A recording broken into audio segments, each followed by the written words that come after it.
The Book of Job.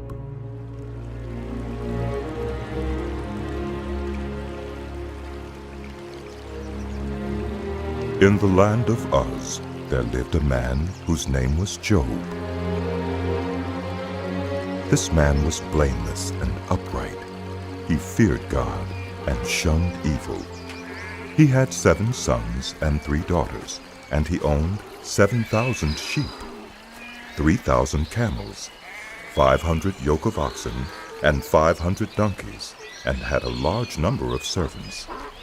He was the greatest man among all the people of the East.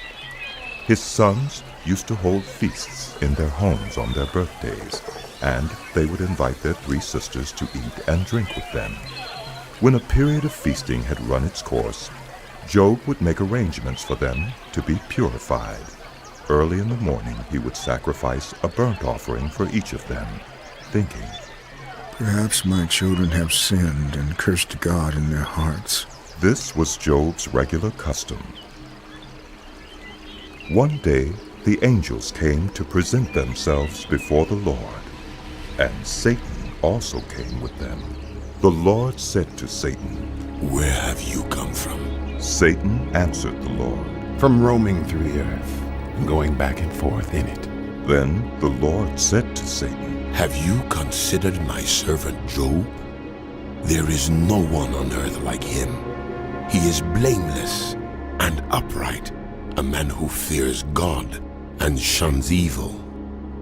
Does Job fear God for nothing? Satan replied, Have you not put a hedge around him and his household and everything he has? You have blessed the work of his hands so that his flocks and herds are spread throughout the land.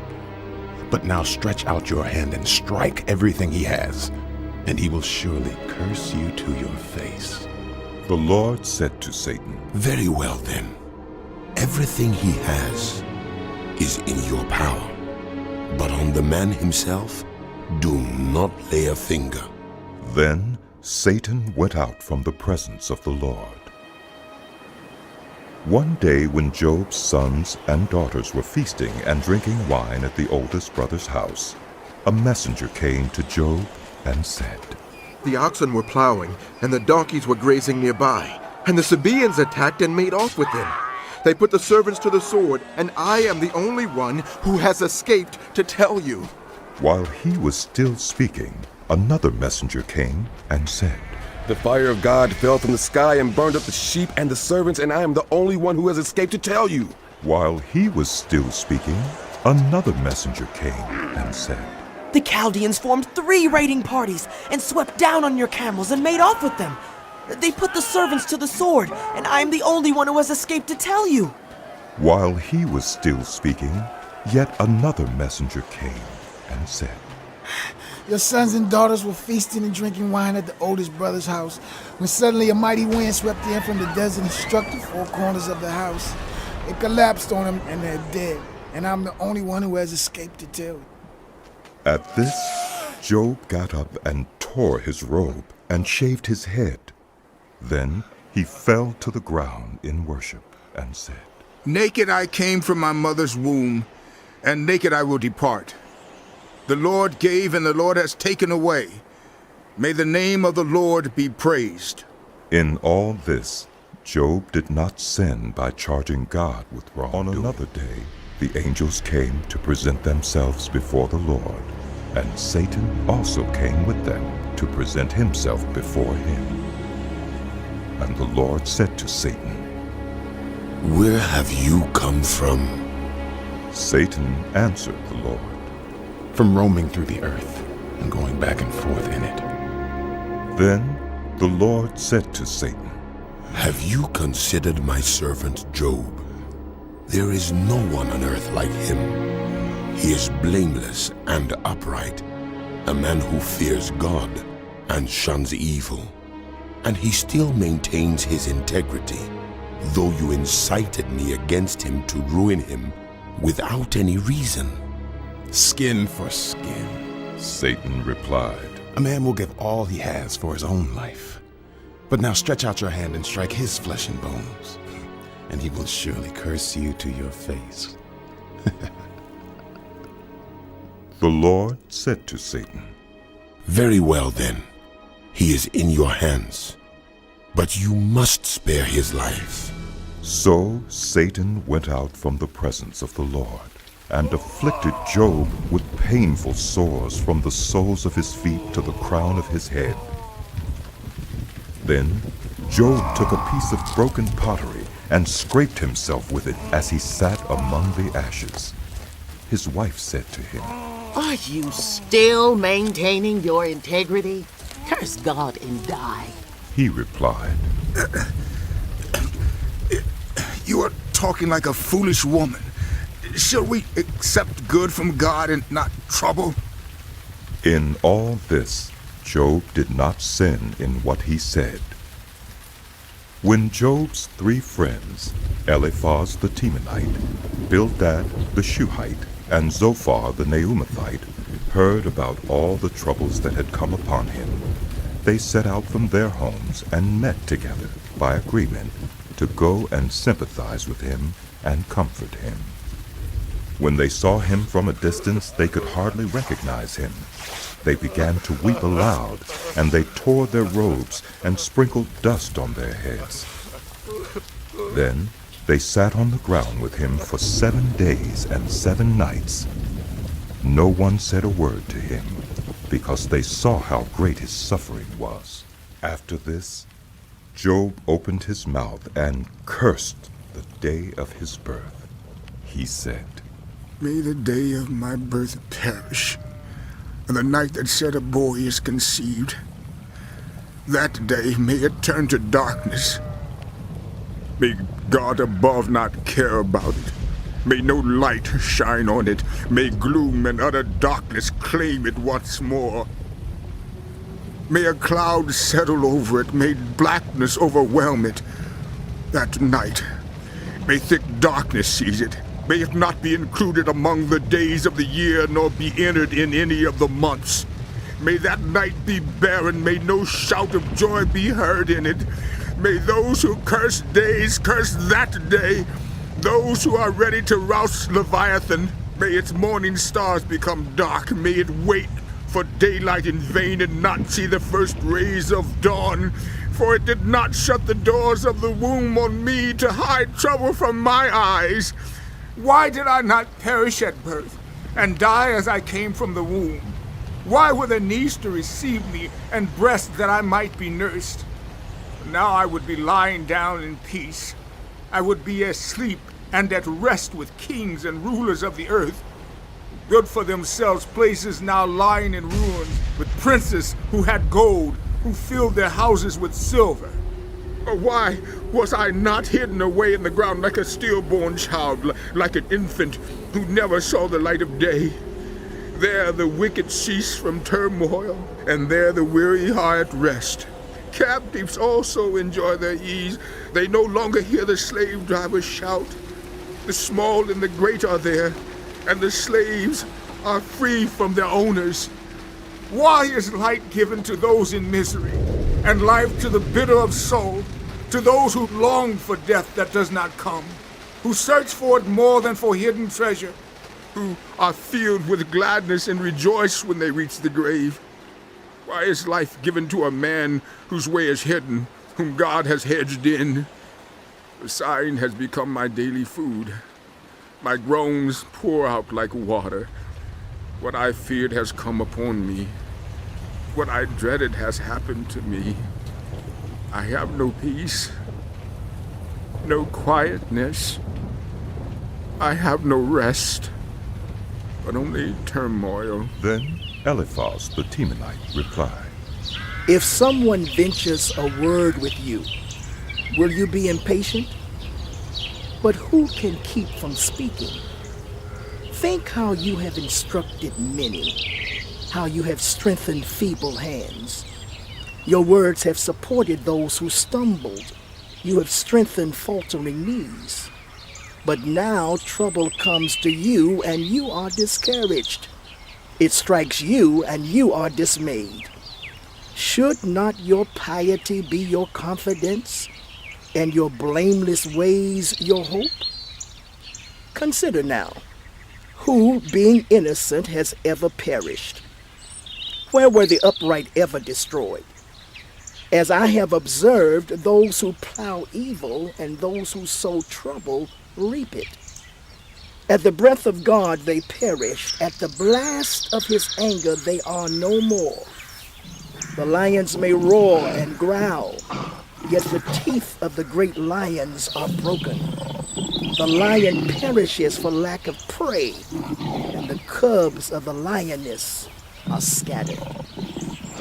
A word was secretly brought to me. My ears caught a whisper of it. Amid disquieting dreams in the night, when deep sleep falls on people, fear and trembling seized me and made all my bones shake. A spirit glided past my face, and the hair on my body stood on end. It stopped, but I could not tell what it was. A form stood before my eyes, and I heard a hushed voice. Can a mortal be more righteous than God? Can human beings be more pure than their Maker? If God places no trust in his servants, if he charges his angels with error, how much more those who live in houses of clay, whose foundations are in the dust, who are crushed more readily than a moth. Between dawn and dusk, they are broken to pieces, unnoticed. They perish forever. Are not the cords of their tent pulled up so that they die without wisdom? Call if you will, but who will answer you? To which of the holy ones will you turn? Resentment kills a fool, and envy slays the simple. I myself have seen a fool taking root, but suddenly his house was cursed. His children are far from safety, crushed in court without a defender. The hungry consume his harvest, taking it even from among thorns, and the thirsty pant after his wealth. For hardship does not spring from the soil, nor does trouble sprout from the ground. Yet human beings are born to trouble as surely as sparks fly upward. But if I were you, I would appeal to God. I would lay my cause before him. He performs wonders that cannot be fathomed, miracles that cannot be counted. He bestows rain on the earth. He sends water on the countryside. The lowly he sets on high, and those who mourn are lifted to safety. He thwarts the plans of the crafty, so that their hands achieve no success. He catches the wise in their craftiness, and the schemes of the wily are swept away. Darkness comes upon them in the daytime. At noon they grope as in the night. He saves the needy from the sword in their mouth. He saves them from the clutches of the powerful. So the poor have hope, and injustice shuts its mouth. Blessed are those whom God corrects, so do not despise the discipline of the Almighty. For he wounds, but he also binds up. He injures, but his hands also heal. From 6 calamities he will rescue you. In 7 no harm will touch you. In famine he will deliver you from death, and in battle from the stroke of the sword. You will be protected from the lash of the tongue, and need not fear when destruction comes. You will laugh at destruction and famine, and need not fear the wild animals. For you will have a covenant with the stones of the field, and the wild animals will be at peace with you. You will know that your tent is secure. You will take stock of your property and find nothing missing. You will know that your children will be many, and your descendants like the grass of the earth. You will come to the grave in full vigor, like sheaves gathered in season. We have examined this, and it is true. So hear it and apply it to Then yourself. Job replied, If only my anguish could be weighed and all my misery be placed on the scales, it would surely outweigh the sand of the seas. No wonder my words have been impetuous. The arrows of the Almighty are in me. My spirit drinks in their poison. God's terrors are marshaled against me. Does a wild donkey bray when it has grass, or an ox bellow when it has fodder? Is tasteless food eaten without salt? Or is there flavor in the sap of the mallow? I refuse to touch it. Such food makes me ill. Oh, that I might have my request, that God would grant what I hope for, that God would be willing to crush me, to let loose his hand and cut off my life. Then I would still have this consolation, my joy in unrelenting pain, that I had not denied the words of the Holy One. What strength do I have that I should still hope? What prospects that I should be patient? Do I have the strength of stone? Is my flesh bronze? Do I have any power to help myself now that success has been driven from me? Anyone who withholds kindness from a friend forsakes the fear of the Almighty. My brothers are as undependable as intermittent streams, as the streams that overflow when darkened by thawing ice and swollen with melting snow, but that cease to flow in the dry season and in the heat vanish from their channels. Caravans turn aside from the routes. They go off into the wasteland and perish. The caravans of Tema look for water. The traveling merchants of Sheba look and hope. They are distressed because they had been confident. They arrived there only to be disappointed. Now you too have proved to be of no help. You see something dreadful and are afraid. Have I ever said, give something on my behalf? Pay a ransom from me from your wealth? Deliver me from the hand of the enemy? Rescue me from the clutches of the ruthless? Teach me, and I will be quiet. Show me where I have been wrong. How painful are honest words. But what do your arguments prove? Do you mean to correct what I say and treat my desperate words as wind? You would even cast lots for the fatherless and barter away your friend. But now, be so kind as to look at me. Would I lie to your face? Relent. Do not be unjust. Reconsider, for my integrity is at stake. Is there any wickedness on my lips? Can my mouth not discern malice? Do not mortals have hard service on earth? Are not their days like those of hired laborers? Like a slave longing for the evening shadows, or a hired labor waiting to be paid. So I have been allotted months of futility, and nights of misery have been assigned to me. When I lie down, I think how long before I get up. The night drags on. I toss and turn until dawn. My body is clothed with worms and scabs. My skin is broken and festering. My days are swifter than a weaver's shuttle, and they come to an end without hope. Remember, O God, that my life is but a breath. My eyes will never see happiness again. The eye that now sees me will see me no longer. You will look for me, but I will be no more. As a cloud vanishes and is gone, so those who go down to the grave do not return. They will never come to their homes again. Their places will know them no more. Therefore I will not keep silent. I will speak out in the anguish of my spirit.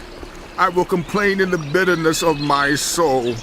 Am I the sea or the monster of the deep that you put me under guard? When I think my bed will comfort me and my couch will ease my complaint, even then you frighten me with dreams and terrify me with visions, so that I prefer strangling and death rather than this body of mine. I despise my life. I would not live forever. Let me alone. My days have no meaning. What are human beings that you make so much of them? That you give them so much attention, that you examine them every morning and test them every moment?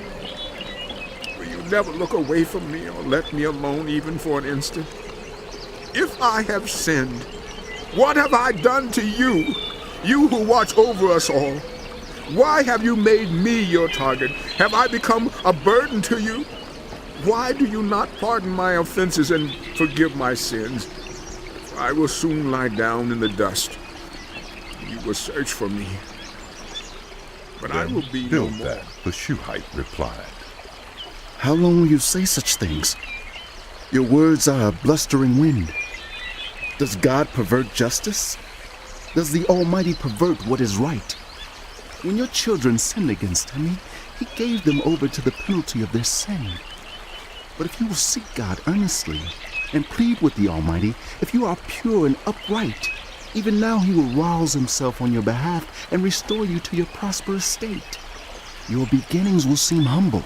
So prosperous will your future be. Ask the former generation and find out what their ancestors learned.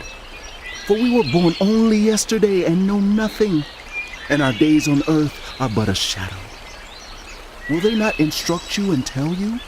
Will they not bring forth words from their understanding? Can papyrus grow tall where there is no marsh? Can reeds thrive without water? While still growing and uncut, they wither more quickly than grass. Such is the destiny of all who forget God. So perishes the hope of the godless. What they trust in is fragile. What they rely on is a spider's web.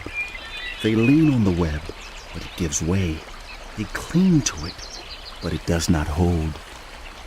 They are like a well-watered plant in the sunshine, spreading its shoots over the garden.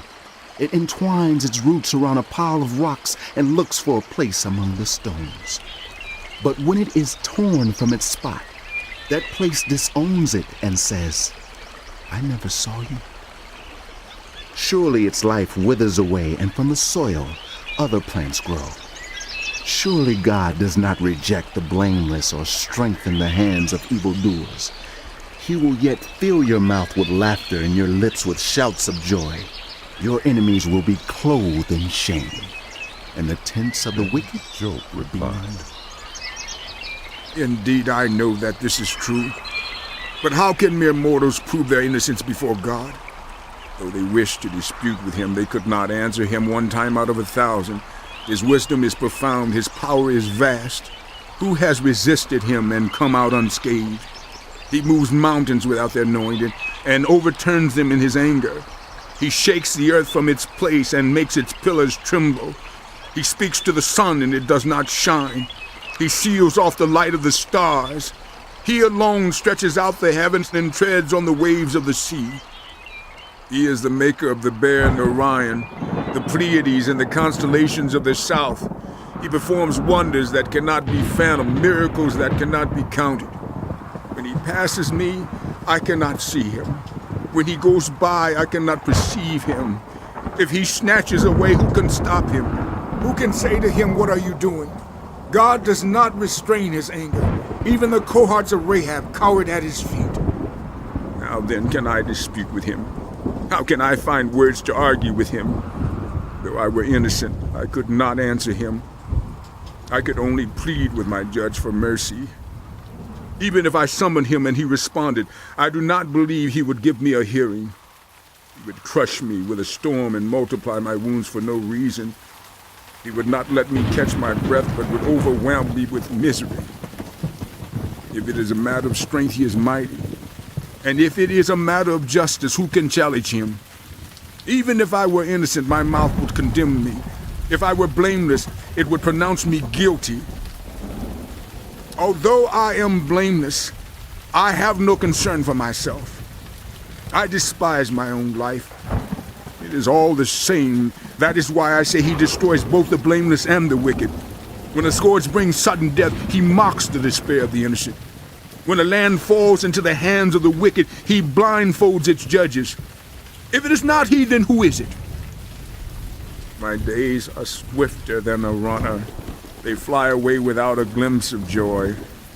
They skim past like boats of papyrus, like eagles swooping down on their prey.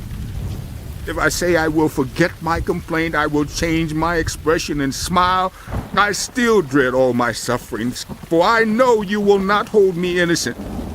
Since I am already found guilty, why should I struggle in vain? Even if I washed myself with soap and my hands with cleansing powder, you would plunge me into a slime pit so that even my clothes would detest me. He is not a mere mortal like me that I might answer him, that we might confront each other in court. If only there was someone to arbitrate between us. Lay a hand on us both, someone to remove God's rod from me, so that his terror would frighten me no more. Then I would speak up without fear of him. But as it now stands with me, I cannot. I loathe my very life. Therefore I will give free rein to my complaint and speak out in the bitterness of my soul. I say to God, do not declare me guilty, but tell me what charges you have against me.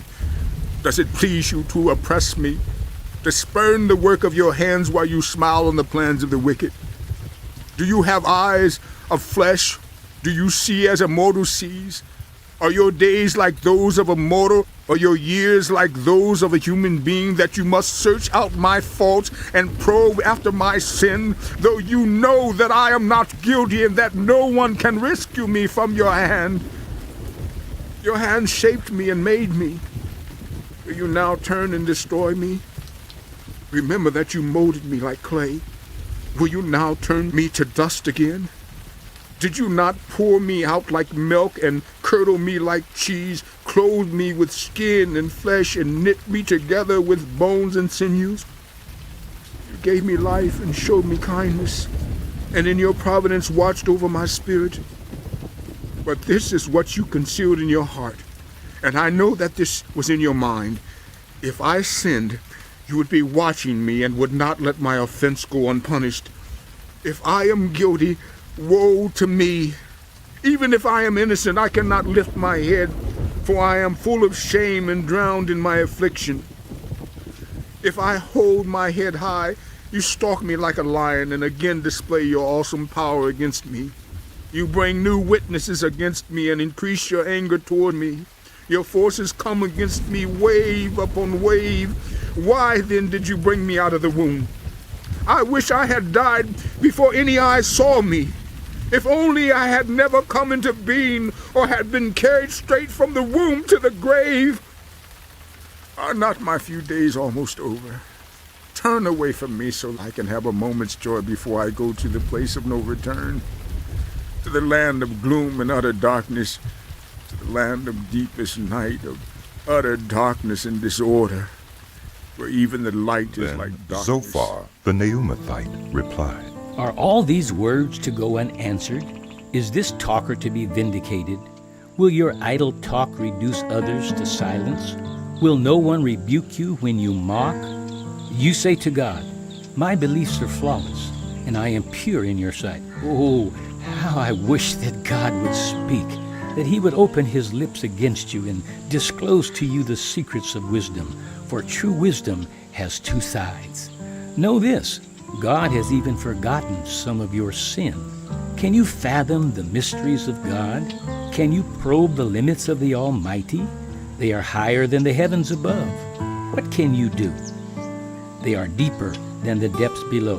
What can you know? Their measure is longer than the earth and wider than the sea.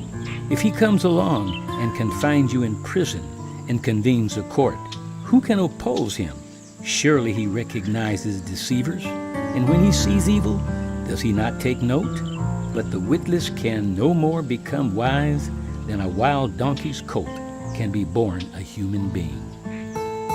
Yet if you devote your heart to him and stretch out your hands to him, if you put away the sin that is in your hand and allow no evil to dwell in your tent, then, free of fault, you will lift up your face. You will stand firm and without fear. You will surely forget your trouble, recalling it only as waters gone by. Life will be brighter than noonday, and darkness will become like morning. You will be secure, because there is hope. You will look about you and take your rest in safety. You will lie down with no one to make you afraid, and many will court your favor. But the eyes of the wicked will fail, and escape will elude them. Their hope will become a dying gas. Doubtless you are the people, and wisdom will die with you. But I have a mind as well as you. I am not inferior to you. Who does not know all these things? I have become a laughingstock to my friends, though I called on God and he answered. A mere laughingstock, though righteous and blameless. Those who are at ease have contempt for misfortune as the fate of those whose feet are slipping. The tents of marauders are undisturbed, and those who provoke God are secure, those God has in his hand. But ask the animals, and they will teach you, or the birds in the sky, and they will tell you, or speak to the earth, and it will teach you, or let the fish in the sea inform you. Which of all these does not know that the hand of the Lord has done this? In his hand is the life of every creature and the breath of every human being. Does not the ear test words as the tongue tastes food? Is not wisdom found among the aged? Does not long life bring understanding? To God belong wisdom and power. Counsel and understanding are his. What he tears down cannot be rebuilt. Those he imprisons cannot be released. If he holds back the waters, there is drought. If he lets them loose, they devastate the land. To him belongs strength and insight. Both deceiver and deceiver are his. He leads rulers away stripped and makes fools of judges. He takes off the shackles put on by kings and ties a loincloth around their waist. He leads priests away stripped and overthrows officials long established. He silences the lips of trusted advisors and takes away the discernment of elders. He pours contempt on nobles and disarms the mighty. He reveals the deep things of darkness and brings utter darkness into the light. He makes nations great and destroys them. He enlarges nations and disperses them. He deprives the leaders of the earth of their reason. He makes them wander in a trackless waste. They grope in darkness with no light. He makes them stagger like I've seen all this. My ears have heard and understood it. But you know I also know. I am not inferior to you. But I desire to speak to the Almighty and to argue my case with God. You, however, smear me with lies. You are worthless physicians, all of you. If only you would be altogether silent, for you that would be wisdom. Hear now my argument. Listen to the pleas of my lips. Will you speak wickedly on God's behalf? Will you speak deceitfully for him? Will you show him partiality? Will you argue the case for God? Would it turn out well if he examined you? Could you deceive him as you might deceive mortals? He would surely call you to account if you secretly showed partiality. Would not his splendor terrify you? Would not the dread of him fall on you? Your maxims are proverbs of ashes. Your defenses are defenses of clay. Keep silent and let me speak. Then let come to me what may. Why do I put myself in jeopardy and take my life in my hands? Though he slay me, yet will I hope in him. I will surely defend my ways to his face. Indeed, this will turn out for my deliverance, for no godless person would dare come before him. But listen carefully to what I say. Let my words ring in your ears. Now that I have prepared my case, I know I will be vindicated. Can anyone bring charges against me? If so, I will be silent and die. Only grant me these two things, God, and then I will not hide from you. Withdraw your hand far from me, and stop frightening me with your terrors. And then summon me, and I will answer, or let me speak, and you reply to me. How many wrongs and sins have I committed? Show me my offense and my sin. Why do you hide your face and consider me your enemy? Will you torment a wind-blown leaf? Will you chase after dry chaff? For you write down bitter things against me and make me reap the sins of my youth. You fasten my feet in shackles. You keep close watch on all my paths by putting marks on the soles of my feet. So humans waste away like something rotten, like a garment eaten by moths. Born of women are few days and full of trouble. They spring up like flowers and wither away. Like fleeting shadows, they do not endure. Do you fix your eye on such as these? Will you bring them before you for judgment? Who can bring what is pure from the impure? No one. The days of mortals are determined. You have decreed the number of their months and have set limits they cannot exceed. So look away from us and leave us alone till we have put in our time like hired laborers. At least there is hope for a tree. If it is cut down, it will sprout again, and its new shoots will not fail. Its roots may grow old in the ground and its stump die in the soil. Yet at the scent of water it will bud and put forth shoots like a plant. But human beings die and are laid low. They breathe their last and are no more. As the water of a lake dries up or a riverbed becomes parched and dry, so they lie down and do not rise, till the heavens are no more. They will not awake or be roused from their sleep. If only you would hide me in the grave and conceal me till your anger has passed. If only you would set me a time and then remember me. If someone dies, will they live again? All the days of my hard service I will wait for my renewal to come. You will call and I will answer you. You will long for the creature your hands have made. Surely then you will count my steps but not keep track of my sin. My offenses will be sealed up in a bag. You will cover over my sin. But as a mountain erodes and crumbles, and as a rock is moved from its place, as water wears away stones and torrents wash away the soil, so you destroy everyone's hope. You overpower them once for all, and they are gone. You change their countenance and send them away. If their children are honored, they do not know it. If their offspring are brought low, they do not see it. They feel but the pain of their own bodies and mourn only Then for themselves. Eliphaz the Temanite replied, Would the wise answer with empty notions or fill their bellies with the hot east wind? Would they argue with useless words, with speeches that have no value? But you even undermine piety and hinder devotion to God. Your sin prompts your mouth. You adopt the tongue of the crafty. Your own mouth condemns you, not mine. Your own lips testify against you. Are you the first man ever born?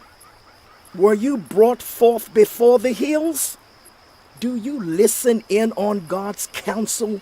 Do you have a monopoly on wisdom? What do you know that we do not know?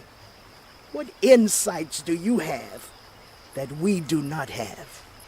The gray-haired and the aged are on our side, men even older than your father. Are God's constellations not enough for you, words spoken gently to you? Why has your heart carried you away, and why do your eyes flash, so that you vent your rage against God and pour out such words from your mouth?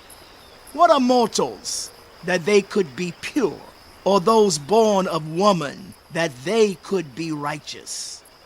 If God places no trust in his holy ones, if even the heavens are not pure in his eyes, how much less mortals, who are vile and corrupt, who drink up evil like water? Listen to me, and I will explain to you. Let me tell you what I have seen, what the wise have declared, hiding nothing received from their ancestors, to whom alone the land was given when no foreigners moved among them. All their days the wicked suffer torment, the ruthless through all the years stored up for them. Terrifying sounds fill their ears.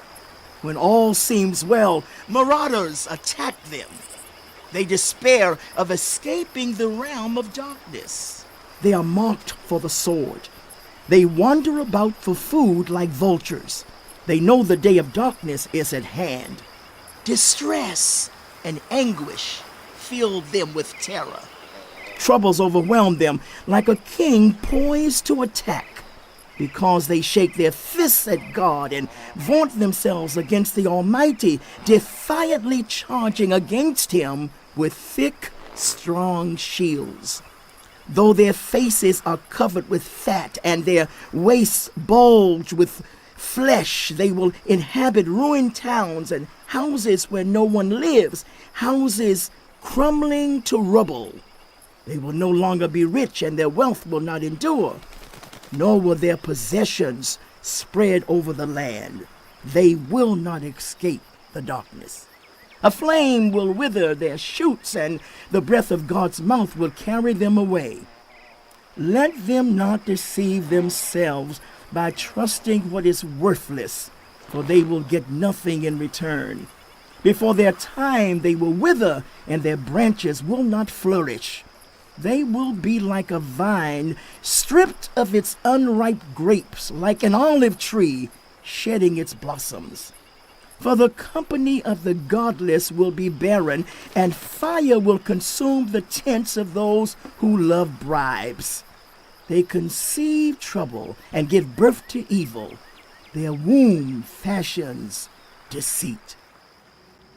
Then Job replied, I have heard many things like these. You are miserable comforters, all of you. Your long-winded speeches never end. What ails you that you keep on arguing? I also could speak like you if you were in my place. I could make fine speeches against you and shake my head at you. But my mouth would encourage you. Comfort from my lips would bring you relief. Yet if I speak, my pain is not relieved, and if I refrain, it does not go away. Surely, God, you have worn me out. You have devastated my entire household. You have shriveled me up, and it has become a witness. My gauntness rises up and testifies against me. God assails me and tears me in his anger and gnashes his teeth at me. My opponent fastens on me his piercing eyes. People open their mouths to jeer at me. They strike my cheek in scorn and unite together against me. God has turned me over to the ungodly and thrown me into the clutches of the wicked. All was well with me, but he shattered me. He seized me by the neck and crushed me. He has made me his target. His archers surround me. Without pity, he pierces my kidneys and spews my gall on the ground. Again and again he bursts upon me. He rushes at me like a warrior. I have sewed sackcloth over my skin and buried my brow in the dust. My face is red with weeping. Dark shadows ring my eyes. Yet my hands have been free of violence, and my prayer is pure. Earth, do not cover my blood. May my cry never be laid to rest. Even now my witness is in heaven. My advocate is on high. My intercessor is my friend as my eyes pour out tears to God. On behalf of a human being, he pleads with God as one pleads for a friend. Only a few years will pass before I take the path of no return. Broken. My days are cut short. The grave awaits me. Surely mockers surround me. My eyes must dwell on their hostility. Give me, O God, the pledge you demand. Who else will put up security for me? You have closed their minds to understanding, therefore you will not let them triumph. If people denounce their friends for reward, the eyes of their children will fail. God has made me a byword to everyone, a man in whose face people spit. My eyes have grown dim with grief. My whole frame is but a shadow. The upright are appalled at this. The innocent are aroused against the ungodly. Nevertheless, the righteous will hold to their ways, and those with clean hands will grow stronger. But come on, all of you, try again. I will not find a wise man among you. My days have passed, my plans are shattered. Yet the desires of my heart turn night into day. In the face of the darkness, light is near. If the only home I hope for is the grave, if I spread out my bed in the realm of darkness, if I say to corruption, you are my father, and to the worm, my mother or my sister, where then is my hope? Who can see any hope for me? Will it go down to the gates of death? Will we descend together into the dust? Bildad, the Shuhite, replied, When will you end these speeches? Be sensible, and then we can talk. Why are we regarded as cattle and considered stupid in your sight? You who tear yourself to pieces in your anger, is the earth to be abandoned for your sake? Or must the rocks be moved from their place? The lamp of a wicked man is snuffed out, the flame of his fire stops burning. The light in his tent becomes dark, the lamp beside him goes out, the vigor of his step is weakened. His own schemes throw him down. His feet thrust him into a net. He wanders into its mesh. A trap seizes him by the heel. A snare holds him fast. A noose is hidden for him on the ground. A trap lies in his path. Terrors startle him on every side and dog his every step. Calamity is hungry for him. Disaster is ready for him when he falls. It eats away parts of his skin. Death's firstborn devours his limbs. He is torn from the security of his tent and marched off to the king of terrors. Fire resides in his tent. Burning sulfur is scattered over his dwelling. His roots dry up below and his branches wither above. The memory of him perishes from the earth. He has no name in the land. He is driven from light into the realm of darkness and is banished from the world. He has no offspring or descendants among his people. No survivor where once he lived. People of the West are appalled at his fate. Those of the East are seized with horror. Surely such is the dwelling of an evil man. Such is the place of one who knows not Then God. Job replied, How long will you torment me and crush me with words? 10 times now you have reproached me. Shamelessly you attacked me. If it is true that I have gone astray, my error remains my concern alone. If indeed you would exalt yourselves above me and use my humiliation against me, then know that God has wronged me and drawn his net around me. Though I cry violence, I get no response. Though I call for help, there is no justice. He has blocked my way so I cannot pass. He has shrouded my paths in darkness. He has stripped me of my honor and removed the crown from my head. He tears me down on every side till I am gone. He uproots my hope like a tree. His anger burns against me.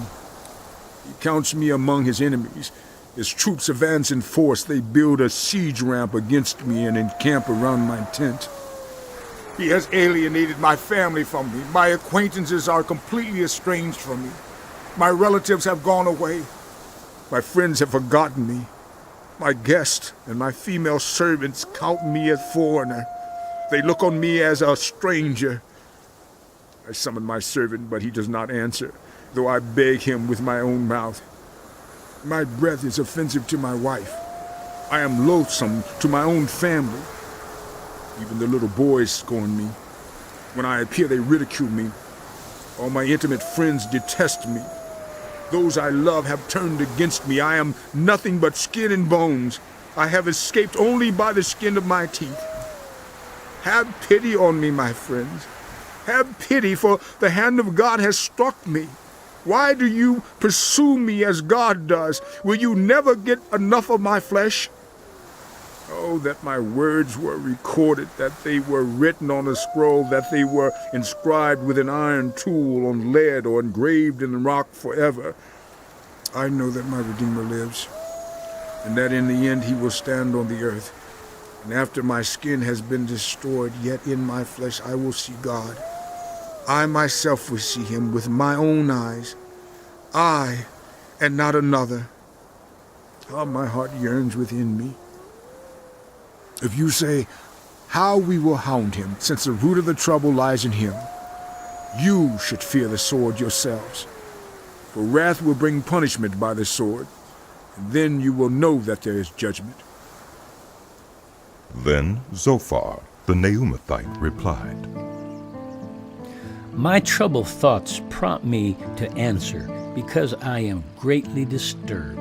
I hear a rebuke that dishonors me, and my understanding inspires me to reply. Surely you know how it has been from of old, ever since people were placed on the earth, that the mirth of the wicked is brief, the joy of the godless lasts but a moment. Though his pride reaches to the heavens, and his head touches the clouds, he will perish forever, like his own dung. Those who have seen him will say, Where is he?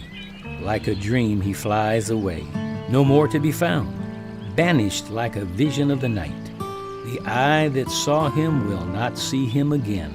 His place will look on him no more.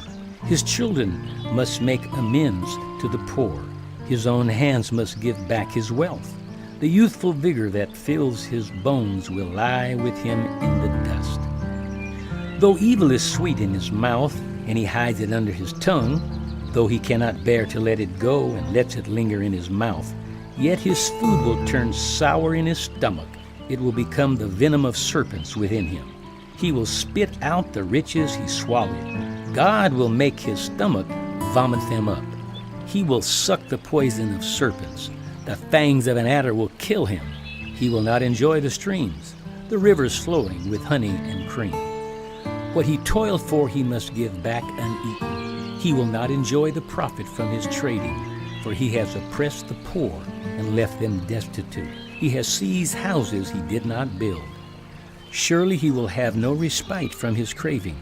He cannot save himself by his treasure. Nothing is left for him to devour.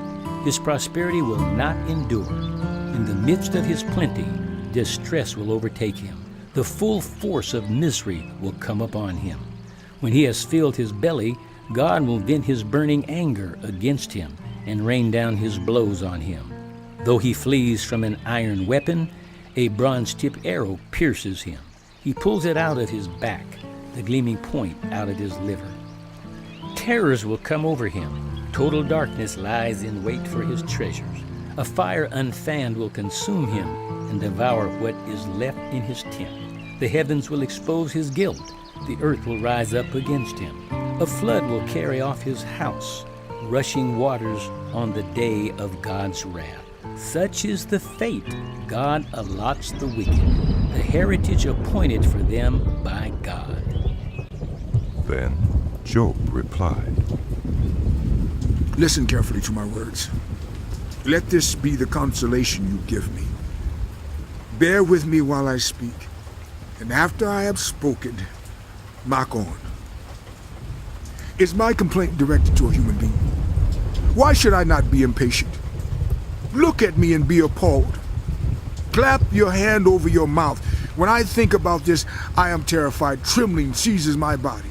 Why do the wicked live on, growing old and increasing in power? They see their children established around them, their offspring before their eyes. Their homes are safe and free from fear. The rod of God is not on them. Their bulls never fail to breed. Their cows calve and do not miscarry.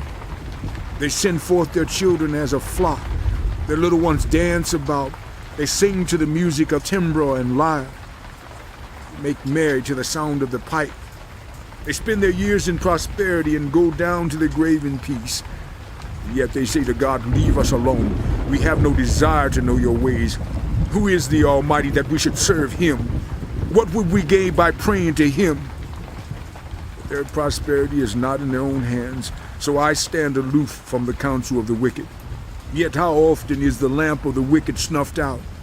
How often does calamity come upon them, the fate God allots in his anger?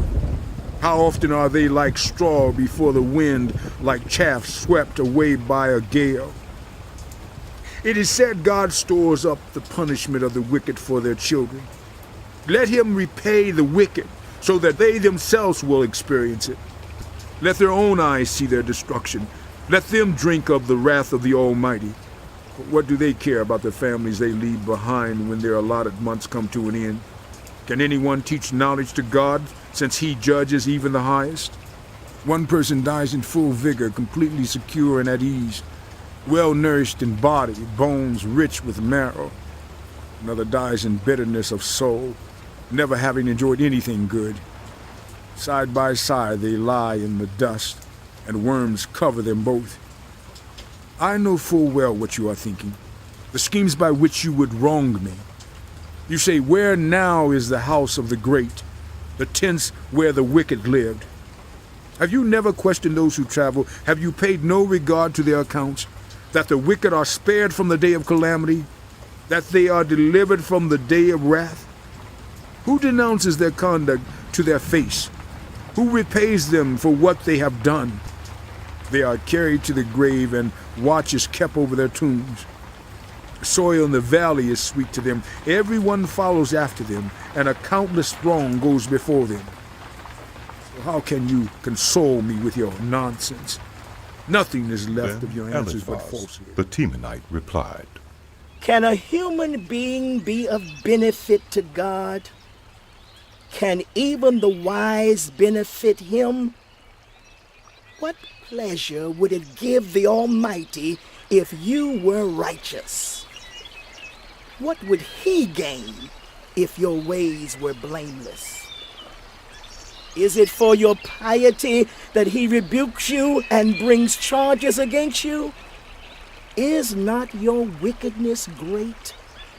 Are not your sins endless? You demanded security from your relatives for no reason. You stripped people of their clothing, leaving them naked. You gave no water to the weary, and you withheld food from the hungry. Though you were a powerful man, owning land, an honored man living on it, and you sent widows away empty-handed and broke the strength of the fatherless. That is why snares are all around you, why sudden peril terrifies you, why it is so dark you cannot see, and why a flood of water covers you. Is not God in the heights of heaven? And see how lofty are the highest stars. Yet you say, what does God know? Does he judge through such darkness? Thick clouds veil him, so he does not see us as he goes about in the vaulted heavens. Will you keep to the old path that the wicked have trod? They were carried off before their time, their foundations washed away by a flood. They said to God, leave us alone. What can the Almighty do to us? Yet it was he who filled their houses with good things. So I stand aloof from the counsel of the wicked. The righteous see their ruin and rejoice. The innocent mock them, saying, surely our foes are destroyed, and fire devours their wealth. Submit to God and be at peace with him. In this way, prosperity will come to you. Accept instruction from his mouth and lay up his words in your heart. If you return to the Almighty, you will be restored. If you remove wickedness far from your tent and assign your nuggets to the dust, your gold of Ophir to the rocks in the ravines, then the Almighty will be your gold. The choicest silver for you. Surely then you will find delight in the Almighty and will lift up your face to God.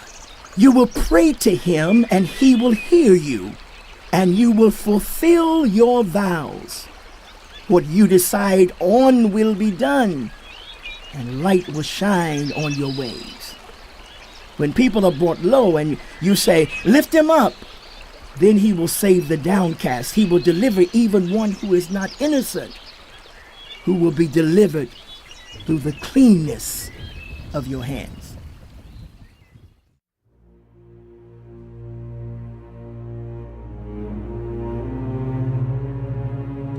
The Book of Job continued.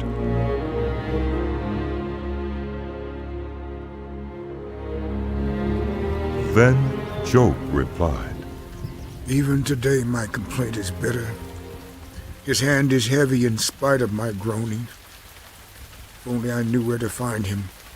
If only I could go to his dwelling, I would state my case before him and fill my mouth with arguments. I would find out what he would answer me and consider what he would say to me.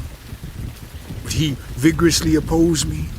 No, he would not press charges against me. There the upright can establish their innocence before him, and there I would be delivered forever from my judge. But if I go to the east, he is not there. If I go to the west, I do not find him. When he is at work in the north, I do not see him. When he turns to the south, I catch no glimpse of him. But he knows the way that I take. When he has tested me, I will come forth as gold. My feet have closely followed his steps. I have kept to his way without turning aside. I have not departed from the commands of his lips. I have treasured the words of his mouth more than my daily bread. But he stands alone, and who can oppose him? He does whatever he pleases. He carries out his decree against me, and many such plans he still has in store. That is why I am terrified before him. When I think of all this, I fear him. God has made my heart faint. The Almighty has terrified me. Yet I am not silenced by the darkness, by the thick darkness. Why does the Almighty not set times for judgment? Why must those who know him look in vain for such days? There are those who move boundary stones. They pasture flocks they have stolen. They drive away the orphan's donkey and take the widow's ox in pledge. They thrust the needy from the path and force all the poor of the land into hiding. Like wild donkeys in the desert, the poor go about their labor of foraging food. The wasteland provides food for their children. They gather fodder in the fields and glean in the vineyards of the wicked. Lacking clothes, they spend the night naked. They have nothing to cover themselves in the cold. They are drenched by mountain rains and hug the rocks for lack of shelter. The fatherless child is snatched from the breast. The infant of the poor is seized for a debt. Lacking clothes, they go about naked. They carry the sheaves, but still go hungry. They crush olives among the terraces. They tread the wine presses, yet suffer thirst. The groans of the dying rise from the city, and the souls of the wounded cry out for help. But God charges no one with wrongdoing. There are those who rebel against the light, who do not know its ways or stay in its paths. When daylight is gone, the murderer rises up, kills the poor and needy, and in the night steals forth like a thief. The eye of the adulterer watches for dusk. He thinks no eye will see me, and he keeps his face concealed. In the dark, thieves break into houses, but by day they shut themselves in. They want nothing to do with the light. For all of them, midnight is their morning. They make friends with the terrors of darkness, yet they are foam on the surface of the water. Their portion of the land is cursed, so that no one goes to the vineyards. As heat and drought snatch away the melted snow, so the grave snatches away those who have sinned. The womb forgets them. The worm feasts on them. The wicked are no longer remembered, but are broken like a tree. They prey on the barren and childless woman, and to the widow show no kindness. But God drags away the mighty by his power. Though they become established, they have no assurance of life. He may let them rest in a feeling of security, but his eyes are on their ways. For a little while they are exalted, and then they are gone. They are brought low and gathered up like all others. They are cut off like heads of grain. If this is not so, who can prove me false and reduce my words to nothing? Then Bildad, the Shuhite, replied, Dominion and awe belong to God.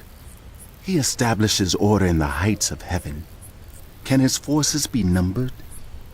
On whom does his light not rise? How then can a mortal be righteous before God? How can one born of woman be pure? If even the moon is not bright and the stars are not pure in his eyes, how much less a mortal, who is but a maggot, a human being, who is only a worm? Job replied, How you have helped the powerless. How you have saved the arm that is feeble. What advice you have offered to one without wisdom, and what great insight you have displayed. Who has helped you utter these words, and whose spirit spoke from your mouth? The dead are in deep anguish, those beneath the waters and all that live in them. Death is naked before God. Destruction lies uncovered. He spreads out the northern skies over empty space. He suspends the earth over nothing. He wraps up the waters in his clouds, yet the clouds do not burst under their weight.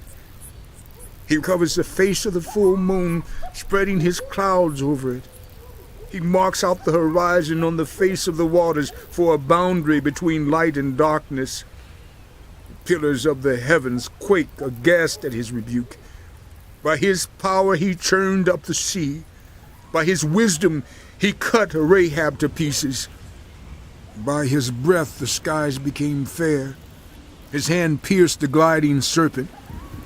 These are but the outer fringe of his works. How faint the whisper we hear of him. Who then can understand the And thunder Job of his power? continued his discourse. As surely as God lives, who has denied me justice, the Almighty who has made my life bitter, as long as I have life within me, the breath of God in my nostrils, my lips will not say anything wicked, and my tongue will not utter lies. I will never admit you are in the right till I die. I will not deny my integrity. I will maintain my innocence and never let go of it. My conscience will not reproach me as long as I live. May my enemies be like the wicked, my adversaries like the unjust. For what hope have the godless when they are cut off, when God takes away their life? Does God listen to their cry when distress comes upon them? Will they find delight in the Almighty? Will they call on God at all times? I will teach you about the power of God. The ways of the Almighty I will not conceal. You have all seen this yourselves. Why then this meaningless talk? Here is the fate God allots to the wicked, the heritage a ruthless man receives from the Almighty. However many his children, their fate is a sword. His offspring will never have enough to eat. The plague will bury those who survive him, and their widows will not weep for them. Though he heaps up silver like dust and clothes like piles of clay, what he lays up the righteous will wear, and the innocent will divide his silver. The house he builds is like a moth's cocoon, like a hut made by a watchman. He lies down wealthy, but will do so no more. When he opens his eyes, all is gone. Terrors overtake him like a flood. A tempest snatches him away in the night. The east wind carries him off, and he is gone. It sweeps him out of his place. It hurls itself against him without mercy as he flees headlong from its power. It claps his hands in derision and hisses them out of their place. There is a mine for silver, and a place where gold is refined. Iron is taken from the earth, and copper is smelted from ore. Miners put an end to the darkness. They search out the farthest recesses for ore in the blackest darkness. Far from human dwellings they cut a shaft, in places untouched by human feet. Far from other people they dangle and sway. The earth from which food comes is transformed below as by fire. Lapis lazuli comes from its rocks, and its dust contains nuggets of gold. No bird of prey knows that hidden path. No falcon's eye has seen it. Proud beasts do not set foot on it, and no lion prowls there. The miner's hands assault the flinty rock and lay bare the roots of the mountains. They tunnel through the rock. Their eyes see all its treasures. They search the sources of the rivers and bring hidden things to light. But where can wisdom be found? Where does understanding dwell? No mortal comprehends its worth. It cannot be found in the land of the living. The deep says, "It is not in me." The sea says, "It is not with me." It cannot be bought with the finest gold, nor can its price be weighed out in silver. It cannot be bought with the gold of Ophir, with precious onyx or lapis lazuli. Neither gold nor crystal can compare with it, nor can it be had for jewels of gold. Coral and jasper are not worthy of mention. The price of wisdom is beyond rubies. The topaz of Cush cannot compare with it. Cannot be bought with pure gold. Where then does wisdom come from? Where does understanding dwell? It is hidden from the eyes of every living thing, concealed even from the birds in the sky. Destruction and death say only a rumor of it has reached our ears. God understands the way to it, and he alone knows where it dwells.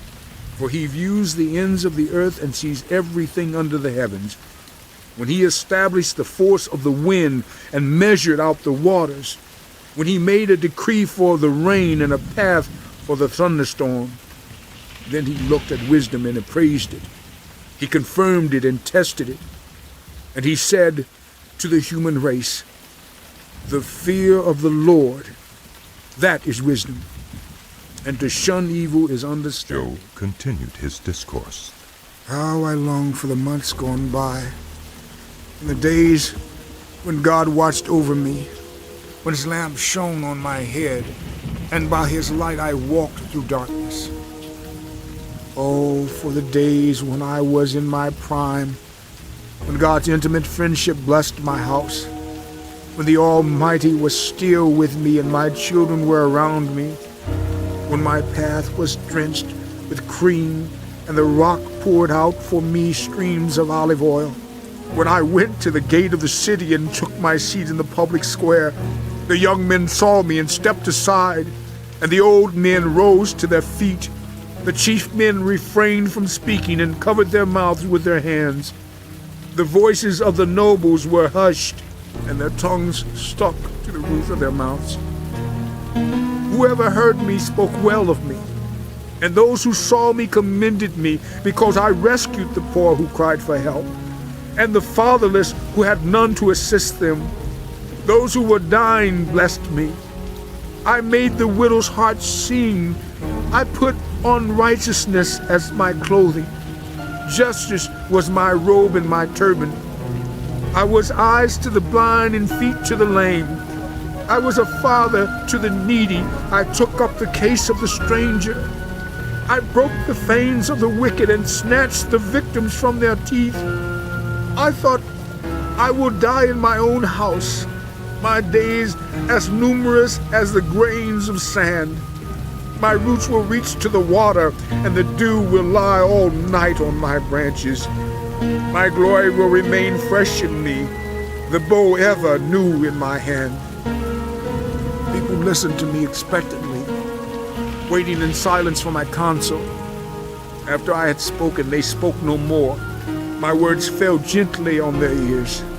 They waited for me as for showers and drank in my words as the spring rain. When I smiled at them, they scarcely believed it.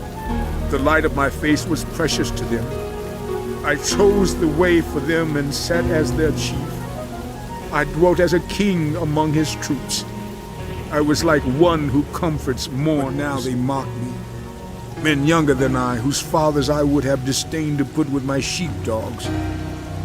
What use was the strength of their hands to me, since their vigor had gone from them? Haggard from want and hunger, they roamed the parched land and desolate wastelands at night. In the brush they gathered salt herbs, and their food was the root of the broom bush. They were banished from human society, shouted at as if they were thieves. They were forced to live in the dry stream beds among the rocks and in holes in the ground. They brayed among the bushes and huddled in the undergrowth. A base and nameless brood, they were driven out of the land. Now those young men mock me in song. I have become a byword among them. They detest me and keep their distance. They do not hesitate to spit in my face. Now that God has unstrung my bow and afflicted me, they throw off restraint in my presence. On my right, the tribe attacks. They lay snares for my feet. They build their siege ramps against me. They break up my road. They succeed in destroying me. No one can help him, they say. They advance as through a gaping breach. Amid the ruins they come rolling in. Terrors overwhelm me. My dignity is driven away as by the wind. My safety vanishes like a cloud. Now my life ebbs away. Days of suffering grip me. Night pierces my bones. My gnawing pains never rest. In his great power, God becomes like clothing to me. He binds me like the neck of my garment. He throws me into the mud, and I am reduced to dust and ashes. I cry out to you, God, but you do not answer. I stand up, but you merely look at me. You turn on me ruthlessly. With the might of your hand, you attack me. You snatch me up and drive me before the wind. You toss me about in the storm. I know you will bring me down to death, to the place appointed for all the living. Surely no one lays a hand on those who are crushed when they cry for help in their distress. Have I not wept for those in trouble? Has not my soul grieved for the poor? Yet when I hoped for good, evil came. When I looked for light, then came darkness. The churning inside me never stops. Days of suffering confront me. I go about blackened, but not by the sun. I stand up in the assembly and cry for help. I have become a brother of jackals, a companion of owls. My skin grows black and peels. My body burns with fever. My lyre is tuned to mourning, and my pipe to the sound of wailing. I made a covenant with my eyes not to look lustfully at a virgin. For what is our lot from God above, our heritage from the Almighty on high? Is it not ruin for the wicked, disaster for those who do wrong? Does he not see my ways and count my every step? If I have walked with falsehood, or my foot has hurried after deceit, let God weigh me in honest scales, and he will know that I am blameless. If my steps have turned from the path, if my heart has been led by my eyes, or if my hands had been defiled, then may others eat what I have sown, and may my crops be uprooted. If my heart has been enticed by a woman, or if I have lurked at my neighbor's door, then may my wife grind another man's grain, and may other men sleep with her. For that would have been wicked, a sin to be judged. It is a fire that burns to destruction. It would have uprooted my harvest. If I have denied justice to any of my servants, whether male or female, when they had a grievance against me, what will I do when God confronts me? What will I answer when called to account? Did not he who made me in the womb make them? Did not the same one form us both within our mothers?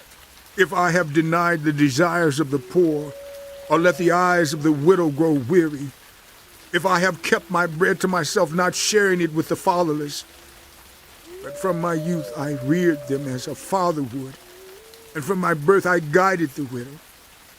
If I have seen anyone perishing for lack of clothing, or the needy without garments, and their hearts did not bless me for warming them with the fleece from my sheep, if I had raised my hand against the fatherless, knowing that I had influence in court, then let my arm fall from the shoulder. Let it be broken off at the joint. For I dreaded destruction from God, and for fear of his splendor I could not do such things. If I have put my trust in gold, or said to pure gold, you are my security. If I have rejoiced over my great wealth, the fortune my hands had gained, if I have regarded the sun in its radiance, or the moon moving in splendor, so that my heart was secretly enticed, and my hand offered them a kiss of homage, then these also would be sins to be judged, for I would have been unfaithful to God on high. If I have rejoiced at my enemies' misfortune, or gloated over the trouble that came to them, I have not allowed my mouth to sin by invoking a curse against their life. If those of my household have never said, who has not been filled with Job's meat? But no stranger had to spend the night in the street, for my door was always open to the traveler. If I have concealed my sin as people do, by hiding my guilt in my heart, because I so feared the crowd and so dreaded the contempt of the clans, that I kept silent and would not go outside. Oh, that I had someone to hear me. I sign now my defense. Let the Almighty answer me. Let my accuser put his indictment in writing. Surely I would wear it on my shoulder. I would put it on like a crown. I would give him an account of my every step. I would present it to him as to a ruler. If my land cries out against me, and all its furrows are wet with tears, if I have devoured its yield without payment, or broken the spirit of its tenants, then let briars come up instead of wheat, and stinkweed instead of barley. The words of Job are ended. So these 3 men stopped answering Job, because he was righteous in his own eyes. But Elihu, son of Barachel, the Buzite, of the family of Ram, became very angry with Job for justifying himself rather than God. He was also angry with the 3 friends, because they had found no way to refute Job, and yet had condemned him. Now Elihu had waited before speaking to Job, because they were older than he. But when he saw that the 3 men had nothing more to say, his anger was aroused. So Elihu, son of Barachel the Buzite, said, I am young in years, and you are old. That is why I was fearful, not daring to tell you what I know. I thought, age should speak, advanced years should teach wisdom. But it is the spirit in mortals, the breath of the Almighty, that gives them understanding. It is not only the old who are wise, not only the aged who understand what is right. Therefore I say, listen to me. I too will tell you what I know. I waited while you spoke. I listened to your reasoning while you were searching for words. I gave you my full attention, but not one of you has proved Job wrong. None of you has answered his arguments. Do not say, we have found wisdom. Let God refute him, not a mere mortal. But Job has not marshaled his words against me, and I will not answer him with your arguments. They are dismayed and have no more to say. Words have failed them. Must I wait now that they are silent? Now that they stand there with no reply? I too will have my say. I too will tell what I know, for I am full of words, and the spirit within me compels me.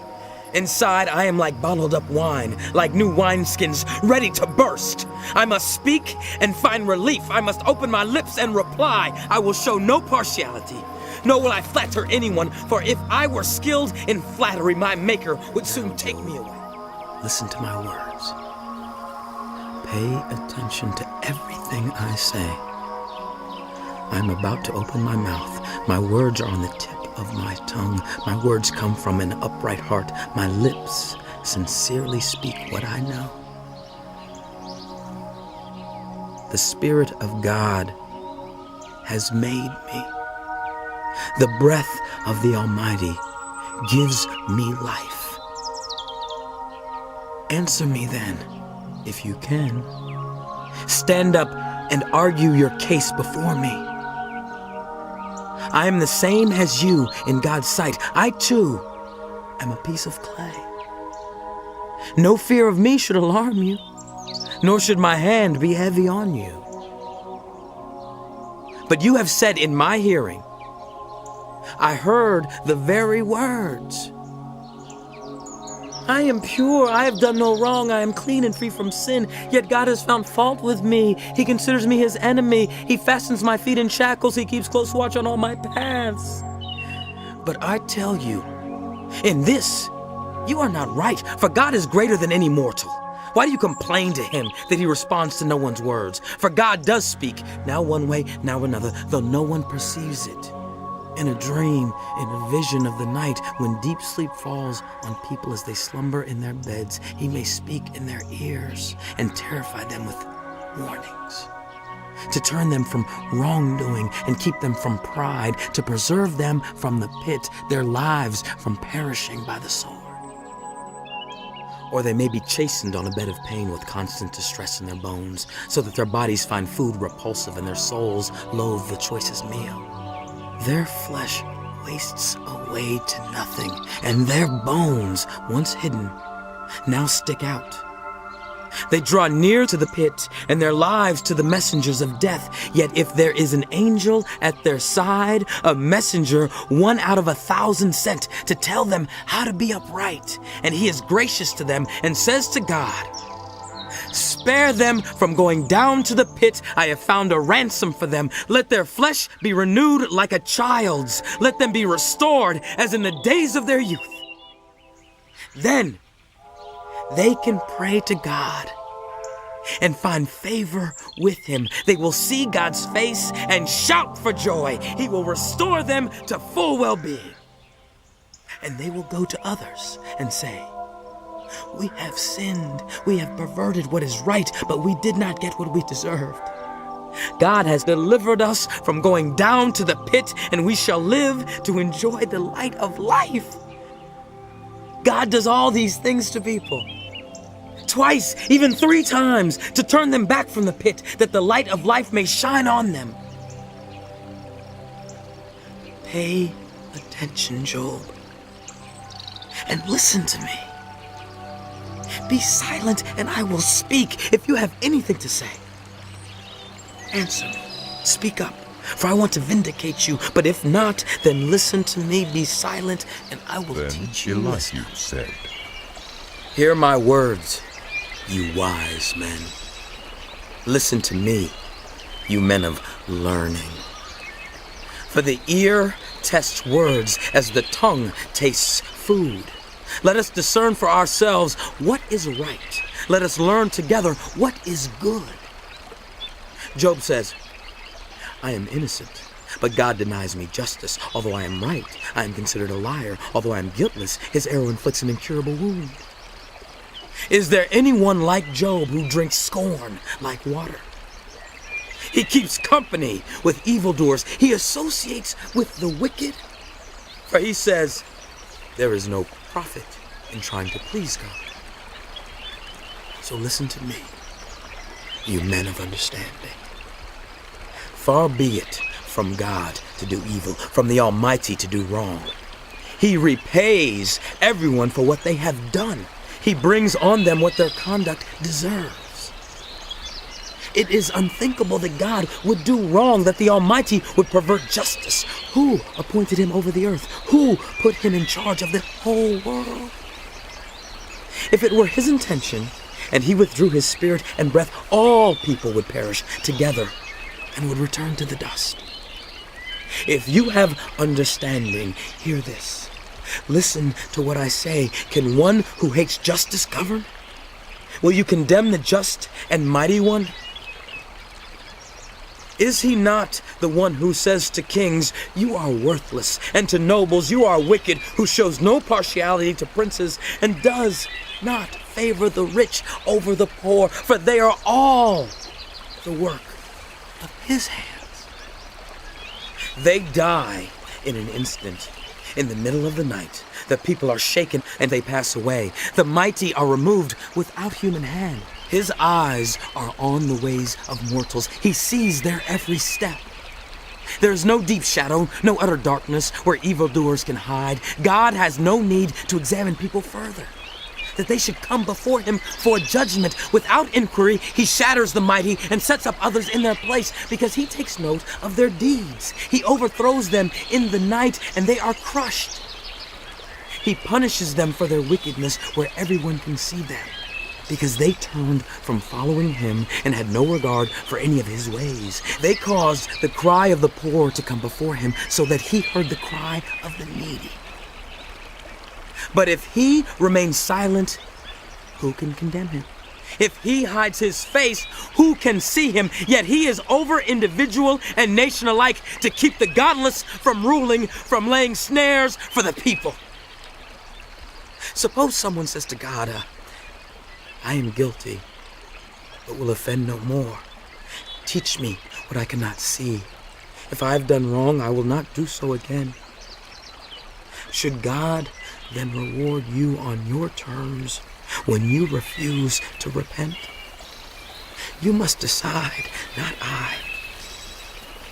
So tell me what you know. Men of understanding declare, wise men who hear me say to me, Job speaks without knowledge. His words lack insight.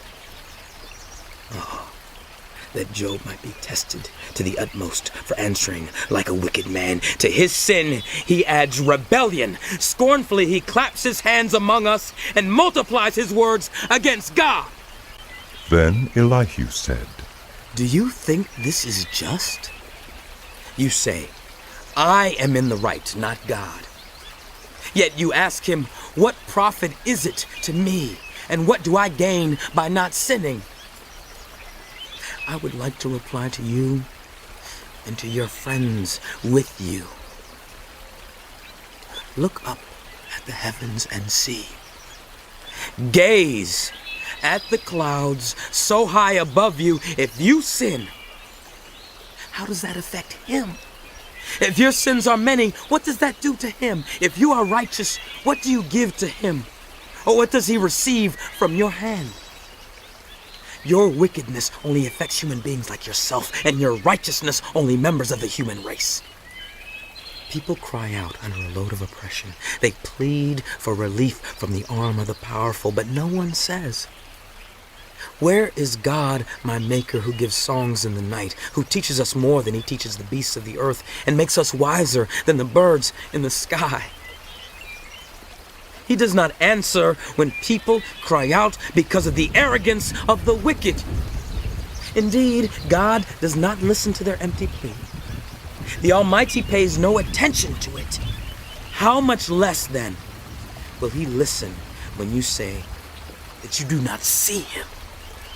That your case is before him and you must wait for him, and further, that his anger never punishes and he does not take the least notice of wickedness. So Job opens his mouth with empty talk, without knowledge. He multiplies words. Bear with me a little longer, and I will show you that there is more to be said in God's behalf. I get my knowledge from afar. I will ascribe justice to my Maker. Be assured that my words are not false.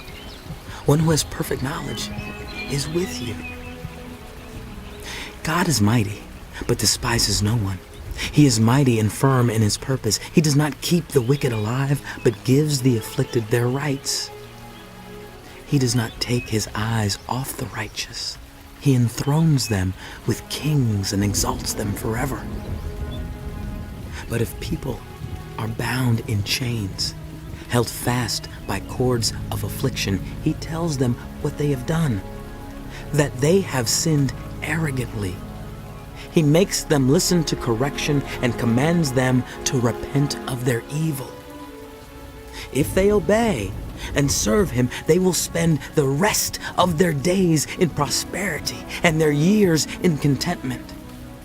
But if they do not listen, they will perish by the sword and die without knowledge. The godless in heart harbor resentment. Even when he fetters them, they do not cry for help. They die in their youth among male prostitutes of the shrines. But those who suffer, he delivers in their suffering. He speaks to them in their affliction. He is wooing you from the jaws of distress to a spacious place, free from restriction, to the comfort of your table, laden with choice food. But now, you are laden with the judgment due the wicked. Judgment and justice have taken hold of you. Be careful that no one entices you by riches. Do not let a large bribe turn you aside. Would your wealth or even all your mighty efforts sustain you so you would not be in distress? Do not long for the night to drag people away from their homes. Beware of turning to evil, which you seem to prefer to affliction. God is exalted in his power. Who is a teacher like him? Who has prescribed his ways for him or said to him, "You have done wrong"? Remember to extol his work, which people have praised in song. All human beings have seen it. Mortals gaze on it from afar. How great is God beyond our understanding. The number of his years is past finding out. He draws up the drops of water which distill as rain to the streams. The clouds pour down their moisture and abundant showers fall on the human race. Who can understand how he spreads out the clouds, how he thunders from his pavilion? See how he scatters his lightning about him, bathing the depths of the sea. This is the way he governs the nations and provides food in abundance. He fills his hands with lightning and commands it to strike its mark. His thunder announces the coming storm. Even the cattle make known its approach. At this my heart pounds and leaps from its place. Listen. Listen to the roar of his voice, to the rumbling that comes from his mouth. He unleashes his lightning beneath the whole heaven and sends it to the ends of the earth. After that comes the sound of his roar. He thunders with his majestic voice. When his voice resounds, he holds nothing back. God's voice thunders in marvelous ways. He does great things beyond our understanding. He says to the snow, fall on the earth, and to the rain shower, be a mighty downpour, so that everyone he has made may know his work. He stops all mortals from their labor. The animals take cover. They remain in their dens. The tempest comes out from its chamber. The cold from the driving winds. The breath of God produces ice, and the broad waters become frozen. He loads the clouds with moisture. He scatters his lightning through them. At his direction, they swirl around over the face of the whole earth to do whatever he commands them. He brings the clouds to punish people, or to water his earth and show his love. Listen to this, Job. Stop and consider God's wonders. Do you know how God controls the clouds and makes his lightning flash? Do you know how the clouds hang poised? Those wonders of him who has perfect knowledge? You who swelter in your clothes when the land lies hushed under the south wind, can you join him in spreading out the skies hard as a mirror of cast bronze? Tell us what we should say to him. We cannot draw up our case because of our darkness. Should he be told that I want to speak? Would anyone ask to be swallowed up? Now no one can look at the sun, bright as it is in the skies after the wind has swept them clean. Out of the north he comes in golden splendor. God comes in awesome majesty. The Almighty is beyond our reach and exalted in power. In his justice and great righteousness he does not oppress. Therefore, people revere him. For does he not have regard for all the wise in heart? Then the Lord spoke to Job out of the storm. He said, Who is this that obscures my plans with words without knowledge? Prepare to defend yourself. I will question you, and you shall answer me. Where were you when I laid the earth's foundation? Tell me, if you understand. Who marked off its dimensions? Surely you know. Who stretched a measuring line across it? On what were its footings set? Or who laid its cornerstone while the morning stars sang together and all the angels shouted for joy? Who shut up the sea behind doors when it burst forth from the womb? When I made the clouds its garment and wrapped it in thick darkness, when I fixed limits for it and set its doors and bars in place, when I said, this far you may come, and no further. Here is where your proud waves halt. Have you ever given orders to the morning, or shown the dawn its place, that it might take the earth by the edges and shake the wicked out of it? The earth takes shape like clay under a seal. Its features stand out like those of a garment. The wicked are denied their light, and their upraised arm is broken. Have you journeyed to the springs of the sea, or walked in the recesses of the deep? Have the gates of death been shown to you? Have you seen the gates of the deepest darkness? Have you comprehended the vast expanses of the earth? Tell me if you know all this. What is the way to the abode of light, and where does darkness reside? Can you take them to their places? Do you know the paths to their dwellings? Surely you know, for you were already born, you have lived so many years. Have you entered the storehouses of the snow, or seen the storehouses of the hail, which I reserve for times of trouble, for days of war and battle? What is the way to the place where the lightning is dispersed, or the place where the east winds are scattered over the earth? Who cuts a channel for the torrents of rain, and a path for the thunderstorm, to water a land where no one lives, an uninhabited desert to satisfy a desolate wasteland, and make it sprout with grass? Does the rain have a father? Who fathers the drops of dew? From whose womb comes the ice? Who gives birth to the frost from the heavens when the waters become hard as stone, when the surface of the deep is frozen? Can you bind the chains of the Pleiades? Can you loosen Orion's belt? Can you bring forth the constellations in their seasons, or lead out the bear with its cubs? Do you know the laws of the heavens? Can you set up God's dominion over the earth? Can you raise your voice to the clouds and cover yourself with a flood of water?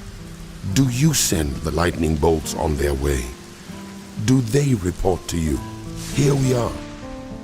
Who gives the ibis wisdom about the flooding of the Nile, or gives the rooster understanding of when to crow? Who has the wisdom to count the clouds? Who can tip over the water jars of the heavens when the dust becomes hard and the clods of earth stick together? Do you hunt the prey for the lioness and satisfy the hunger of the lions when they crouch in their dens or lie in wait in a thicket? Who provides food for the raven when its young cry out to God and wonder about when the mountain goats give birth? Do you watch when the doe bears her fawn? Do you count the months till they bear? Do you know the time they give birth?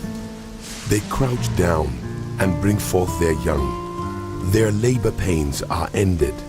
Their young thrive and grow strong in the wilds. They leave and do not return.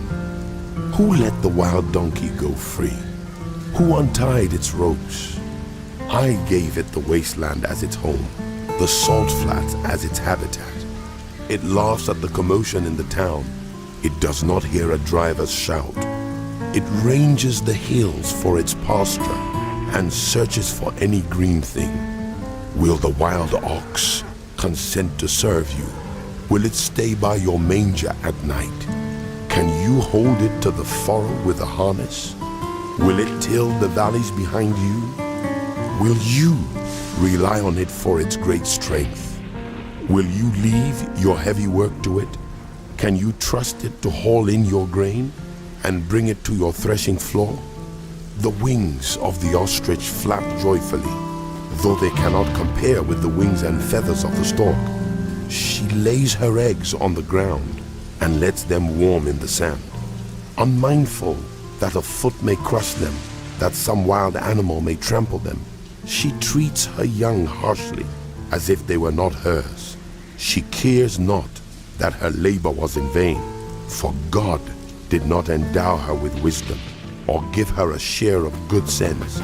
Yet, when she spreads her feathers to run, she laughs at horse and rider. Do you give the horse its strength, or clothe its neck with a flowing mane? Do you make it leap like a locust, striking terror with its proud snorting? It paws fiercely, rejoicing in its strength, and charges into the fray. It laughs at fear, afraid of nothing. It does not shy away from the sword. The quiver rattles against its side, along with the flashing spear and lance. In frenzied excitement, it eats up the ground. It cannot stand still when the trumpet sounds. At the blast of the trumpet, it snorts. Aha! It catches the scent of battle from afar, the shout of commanders and the battle cry. Does the hawk take flight by your wisdom and spread its wings toward the south? Does the eagle soar at your command and build its nest on high? It dwells on a cliff and stays there at night. A rocky crag is its stronghold. From there it looks for food. Its eyes detect it from afar. Its young ones feast on blood, and where the slain are, there it is. Will the one who contends with the Almighty correct him?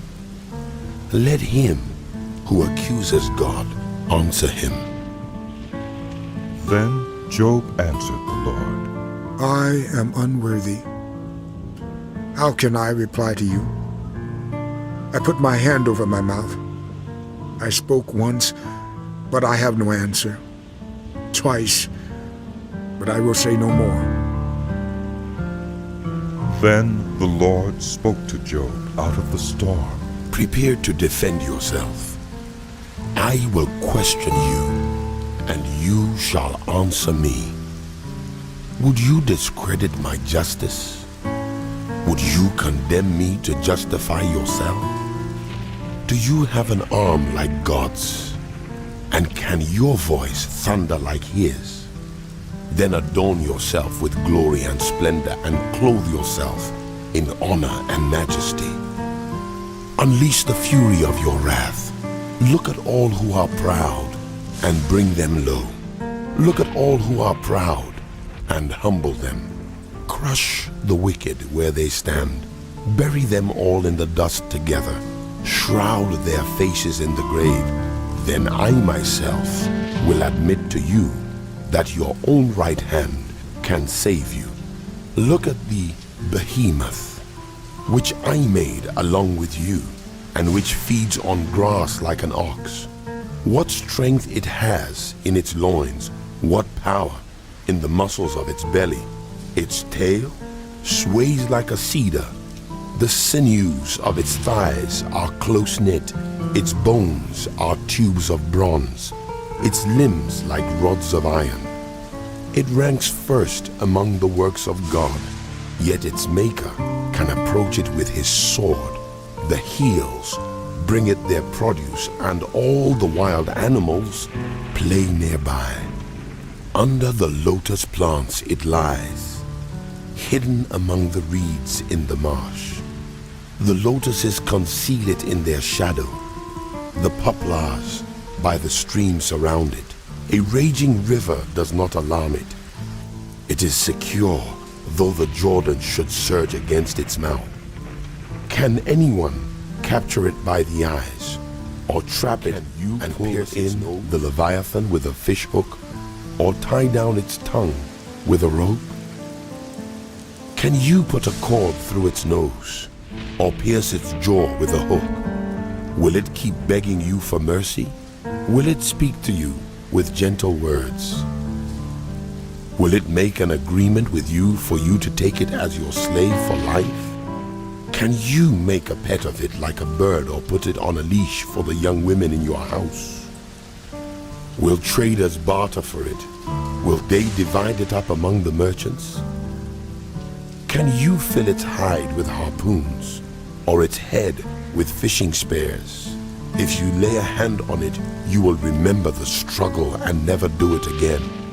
Any hope of subduing it is false. The mere sight of it is overpowering. No one is fierce enough to rouse it. Who then is able to stand against me?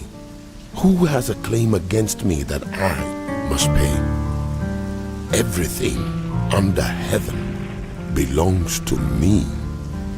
I will not fail to speak of Leviathan's limbs, its strength and its graceful form. Who can strip off its outer coat? Who can penetrate its double coat of armor? Who dares open the doors of its mouth? Ringed about with fearsome teeth, its back has rows of shields tightly sealed together. Each is so close to the next that no air can pass between. They are joined fast to one another. They cling together and cannot be parted. Its snorting throws out flashes of light. Its eyes are like the rays of dawn. Flames stream from its mouth. Sparks of fire shoot out. Smoke pours from its nostrils as from a boiling pot over burning reeds. Its breath sets coals ablaze, and flames dart from its mouth. Strength resides in its neck. Dismay goes before it. The folds of its flesh are tightly joined. They are firm and immovable. Its chest is hard as rock, hard as a lower millstone. When it rises up, the mighty are terrified. They retreat before its thrashing. The sword that reaches it has no effect, nor does the spear or the dart or the javelin. Iron it treats like straw, and bronze like rotten wood. Arrows do not make it flee. Sling stones are like chaff to it. A club seems to it but a piece of straw. It laughs at the rattling of the lance. Its undersides are jagged potsherds, leaving a trail in the mud like a threshing sledge. It makes the depths churn like a boiling cauldron, and stirs up the sea like a pot of ointment. It leaves a glistening wake behind it. One would think the deep had white hair. Nothing on earth is its equal. A creature without fear. It looks down on all that are haughty. It is king over Job all replied that to are the proud. Lord, I know that you can do all things. No purpose of yours can be thwarted. You ask, who is this that obscures my plans without knowledge? Surely I spoke of things I did not understand, things too wonderful for me to know. You said, listen now, and I will speak. I will question you, and you shall answer me. My ears had heard of you, but now my eyes have seen you. Therefore I despise myself and repent in dust and ashes. After the Lord had said these things to Job, he said to Eliphaz the Temanite, I am angry with you and your two friends, because you have not spoken of me what is right, as my servant Job has. So now, take 7 bulls and 7 rams, and go to my servant Job, and sacrifice a burnt offering for yourselves. My servant Job will pray for you, and I will accept his prayer, and not deal with you according to your folly. You have not spoken of me what is right, as my servant Job has. So Eliphaz the Temanite, Bildad the Shuhite, and Zophar the Naamathite did what the Lord told them, and the Lord accepted Job's prayer. After Job had prayed for his friends, the Lord restored his fortunes and gave him twice as much as he had before. All his brothers and sisters and everyone who had known him before came and ate with him in his house. They comforted and consoled him over all the trouble the Lord had brought on him, and each one gave him a piece of silver and a gold ring. The Lord blessed the latter part of Job's life more than the former part. He had 14,000 sheep, 6,000 camels, 1,000 yoke of oxen, and 1,000 donkeys. And he also had 7 sons and 3 daughters. The first daughter he named Jemimah, the second Keziah, and the third Karen-Happuch. Nowhere in all the land were there found women as beautiful as Job's daughters, and their father granted them an inheritance along with their brothers. After this, Job lived 140 years. He saw his children and their children to the 4th generation. And so he died, old and full of years.